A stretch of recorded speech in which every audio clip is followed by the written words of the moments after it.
Welcome back to the afternoon show. Again, of course, we are live on TV3. It's time to get into that conversation with my good friend. What if I told you that you could walk into a fully non-alcoholic establishment here in Accra on a Friday night, on a Saturday night, even on a Sunday night? I'm going to tell you more about it. The person behind it has released a second book, and we'll talk about it. He's here with us. The boss himself, John Asogonnde. Yes, good to have you. Did I get it? I always try not to murder your surname. Asogonnde, right? No, man, it's a big one, but yeah, Asogonnde is correct. Asogonnde. Yes. So it's okay, Asogonnde. Asogonnde. So we should maintain John, eh? Yeah, John is fine. I have my menu here. Yes. I've ordered for a Shirley Temple. A Shirley Temple is a ginger ale, red grapes juice, grenadine syrup, freshly squeezed lime. Okay. Right. No alcohol at all. No alcohol. Everything you see, completely non-alcoholic. And you said there's an Eden bar ritual, right? Yeah. So should we do the ritual Let's before do the we get ritual. into the conversation? So yeah, I understand anyone who comes to Eden bar for the first time, this is the ritual. You take some shots. You take a shot of Old Judas. Oh, Judas. Yes. Why do you call it Oh, Judas? It's just a name that came to me. I thought it was cool. People could easily remember it. And the shot will make you shout, Oh, Judas. Really? Yeah. Okay, so I'm going to give it a shot. Oh, Judas it is. With shots, you don't say anything, do you? You don't say It's not like you're anything. proposing a toast. Okay. So maybe just So here we cheers. go. Cheers. Shot. Oh, Judas. Yeah. Yeah. Wow. Okay. Yes. John. Uh-huh. That's a good one. There's ginger in there? Ginger. Okay. It's a lot of ginger. I guess the crazy question anybody asks you is, why does a young man decide to start a non-alcoholic establishment in a place like Accra? I always say that I did it for myself.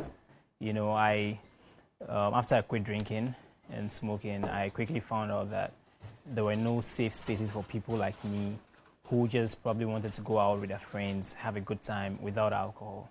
You know, sometimes even if you go to the regular bars and you tell the mixologist you needed a non-alcoholic cocktail, the one says, oh, make I pour something small for you, heat it up. So I felt like if we don't have something like that, then I could create one myself. So that's where the vision came from.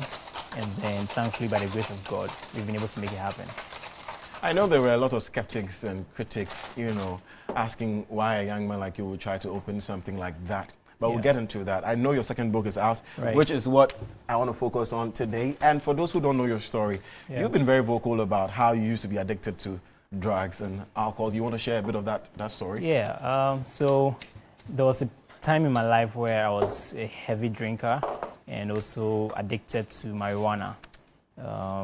Amongst other drugs, tramadol, so that was a very dark part of my life. And but you were very young. Yeah, I started smoking weed when I was 18, but I started drinking when I was like 15. So yeah, it started at a very early age. How did you get into this? Peer pressure, that's what it boils down to. Alcohol started in secondary school. Most of my mates would drink at parties. These fanfares, we used to go to a lot of fanfares, and everyone is drinking. So you want to fit in, you want to feel cool, and you just take it. And trust me, alcohol, the taste is very bitter, if you know that. So the first time I took it, I didn't even like it, but just because I wanted to fit in, I was always taking it occasionally. You're going for a party, you take it occasionally. Then before you know, you are hooked onto the substance, and you have to always take it to function or to even feel good about yourself. Yeah, so that's how it started. And God being so good, I was able to come out of it. We could go into that story, but after coming out of it, I realized that it was important to share my story, to inspire other people, because not everybody might be lucky or fortunate to be able to quit such addictions and turn their lives around like I have done. So I always, feel the need to share so I can at least save a life. I think the difficult part will not be you sharing the story, it will be you coming out of this addiction you're talking about. And there are a lot of people out there who can relate to being addicted to alcohol or drugs or whatever it is that people get addicted to. John, I'd like to know, honestly, why is any addiction really bad?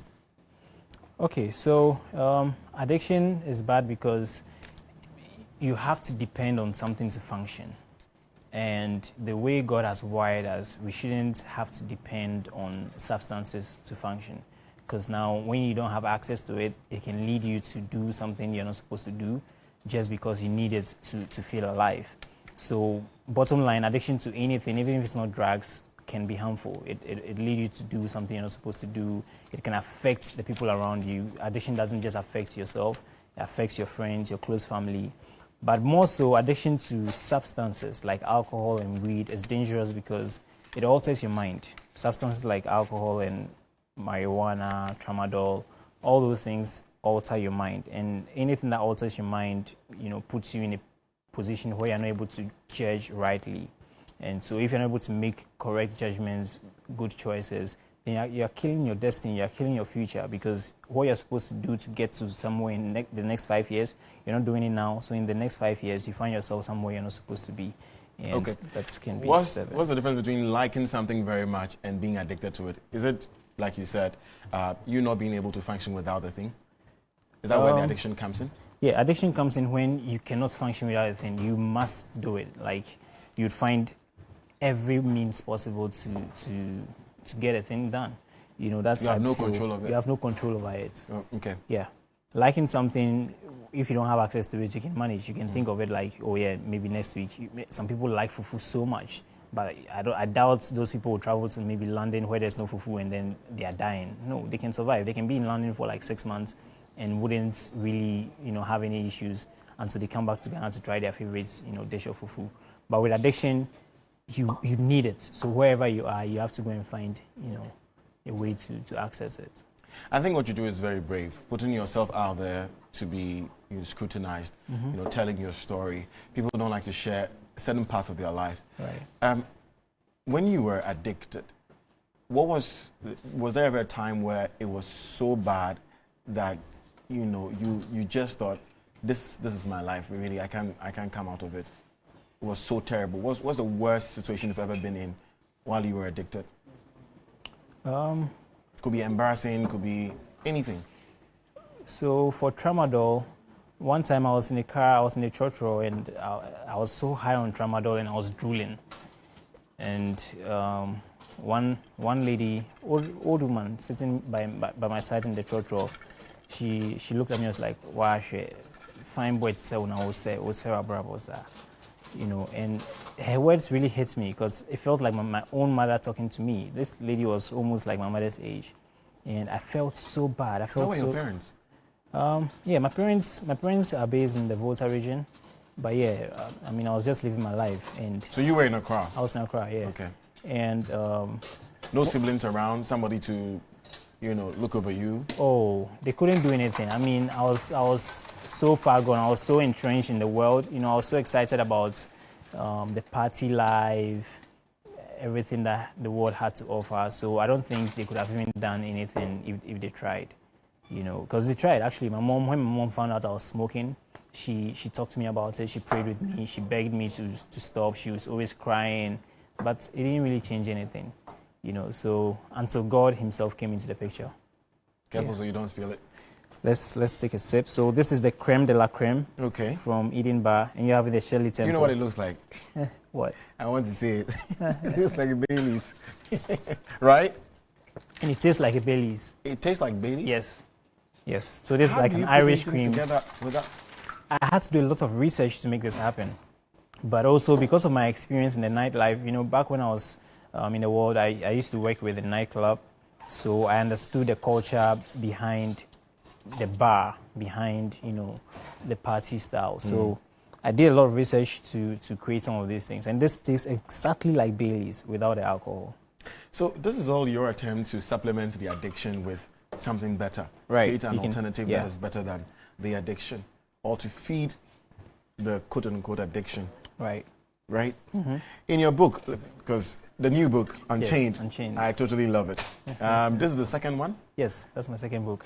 The first one was Breaking Up with Mary Jane. Okay. Mary Jane being marijuana. Right. Yeah. You said something. You said, however, the first step towards, or should I read the whole thing? It's easy to hide behind social expectations or convince ourselves that our addictions are harmless indulgences.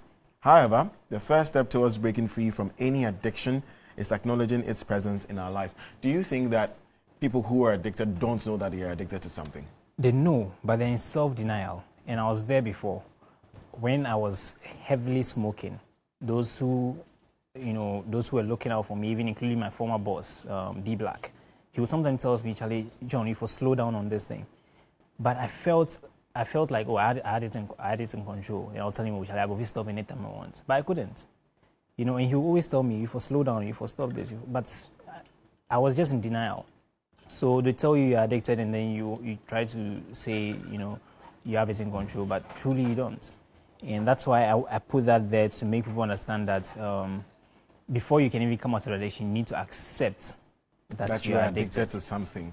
Without that acceptance, you can move forward. And when I hear addictions, usually you hear people talk about alcohol and drugs. John, what other addictions are there that are terrible? Pornography. Pornography? Pornography is serious. Even social media, people are addicted to their phones. I mean, I'm probably a victim myself, but yeah, there are so many different types of addictions. The reason why drugs are more prevalent is because drugs take a toll on you, a larger toll on you than some other addictions. Yeah, but there are a few more.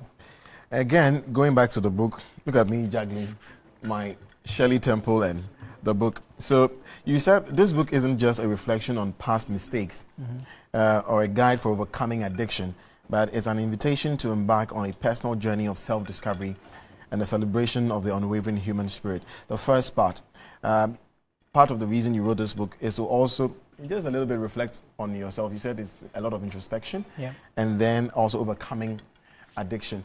Do you think there's a one formula to overcome addiction?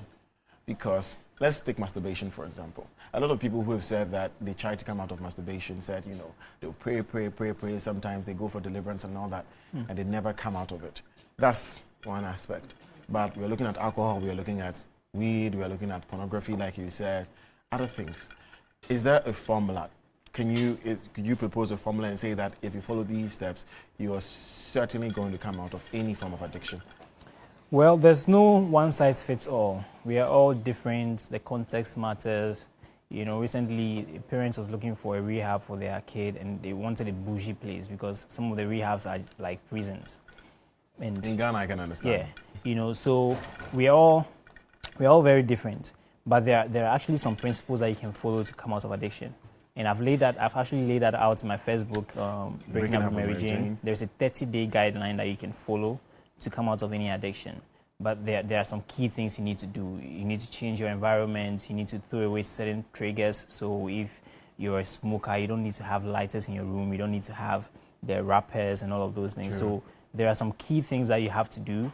But at the end of the day, everybody's different. Everybody would go through the process differently. When people are coming out of addiction, I realize that what most people do is to suddenly cut off whatever it is they're addicted to. So for instance, someone says, Charlie, I'm not going to smoke again.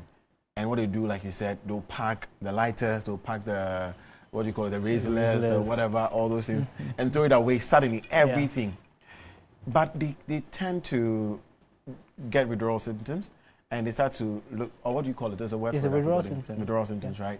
And they end up going back to it. Do you think that in breaking away from any addiction, it has to be sudden? Yes, I actually believe it has to be sudden. Cold turkey, that's what we call cold turkey. You just cut it once and for all. But the difference between doing cold turkey by your own strength is that the withdrawal symptoms come in, and if you're not strong enough, you fall back. And that is why my message is quite unique, because I explain the God factor, what the God factor does. You go cold turkey with God, He strengthens you. So when the withdrawal symptoms come, you overcome them easily. And that's what did it for me. When I quit smoking and quit drinking, it was just right there. One day I went into my toilet, I flushed the last joint. This was in 2018, and I've never looked back. I was a chain smoker for 6 years, so you can imagine the sort of withdrawal symptoms that should have pulled me back. But because of the strength that God gave me, I flushed that last joint, poured out all the alcohol in my room, and for almost 6 years now, I've never looked back. You know, so that's what I feel is quite unique about my book, and I try to prescribe to people that if you want to come out of any addiction, look up to the Maker, the one who gives you strength, and it will be much easier than if you do it on your own. We have just a few minutes to go.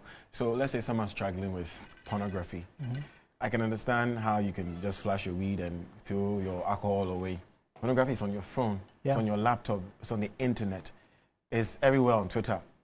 how does a person break away from such a thing? How do you go cold turkey on it? Yeah, so I was addicted to pornography myself. That's how my addiction started. I was just 12 years old when I started watching pornography, and it built up to the weed and the marijuana, the alcohol and co.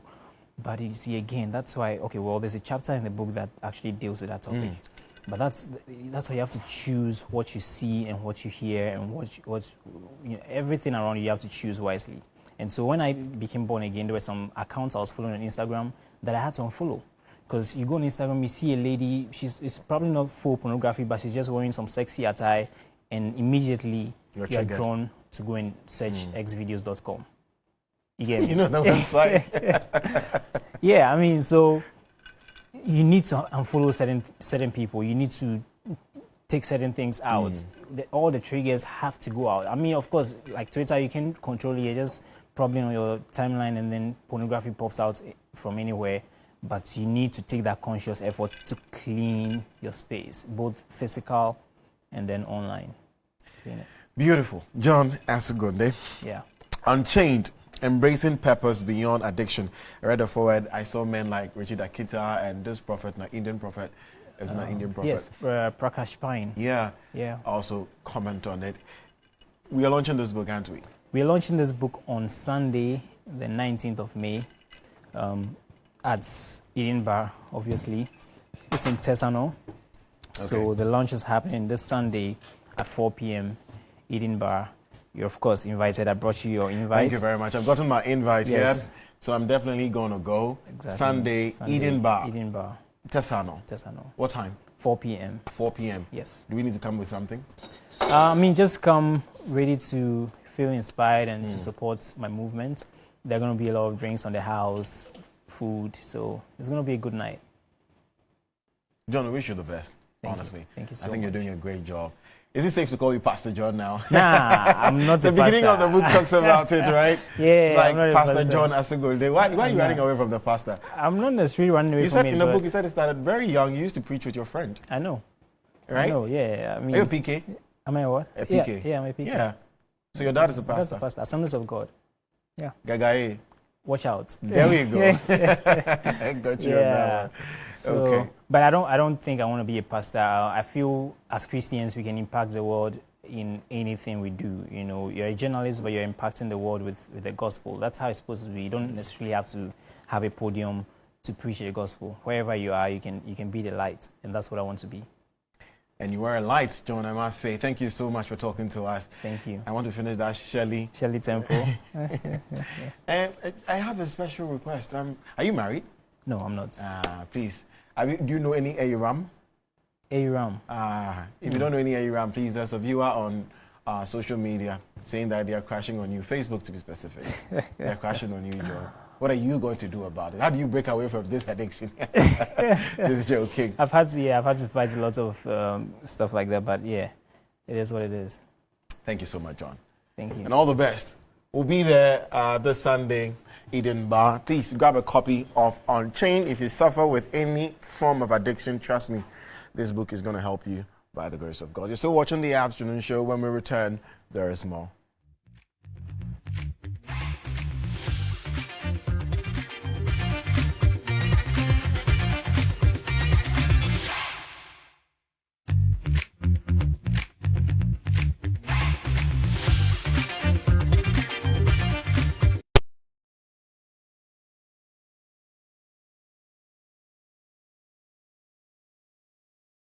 It's lights, camera, music.